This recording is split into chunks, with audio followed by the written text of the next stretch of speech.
Бүтін Қырғызстан Мадумаров. Ичара тытышуу ошол жерден башталып атат. Ичара тытышуудун демилгечилери жогорку кеңеш эмес. Же маалыматсыз отурган эл эмес. Ичара тытышуу ошол жердеги турган саясий сасыктыктан болуп атат. Эч кандай жашыруу нерсеси жок. Султанбай Айжигитовдун айтып аткан маселелери бүтүндөй керек болсо дүйнөлүк массалык маалымат каражаттарында ойноп жүрөт. Ошондуктан так ачык маалымат болуш керек. Эгерде эреже ушундай бекитилдиби, бул маселе аягына чыкканга чейин бул көтөрүлбөй турсун деген маселени көтөрүп чыккан аткаруу бийлиги болуп атат. Ызылдатып аткан, тызылдатып аткан аткаруу бийлиги болуп атат бүгүн. Баягы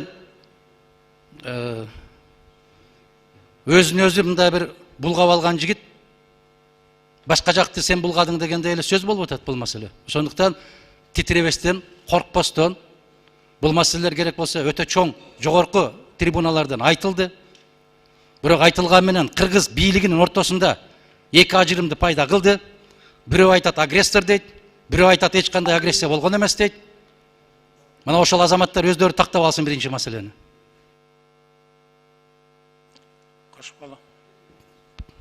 10 секунд.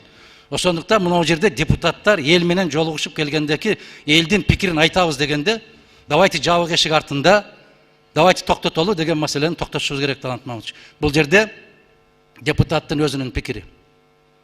Жашыруун эч кандай сыр жок. Тескерисинче кечигип айтып калып атабыз көпчүлүк маселелерди. Тилекке каршы ушундай.